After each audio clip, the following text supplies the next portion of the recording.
everyone. This is Ruddha Surgicals from Mumbai, India. Today I am going to explain about light source of 180 volt. When you want to use light source, first you have to connect power cable in machine and the other side goes to electricity. After that, press the start button. Now the light source is working. If you want to increase intensity, you can press the upper button. And when you want to decrease, you can press the lower button. When you want to reset, press the reset button.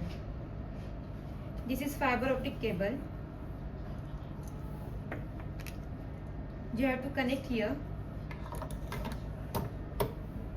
Now we are connecting cystoscope in fiber optic cable.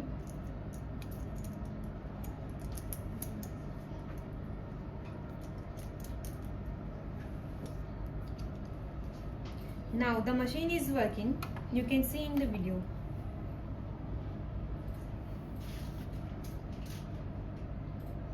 Thank you.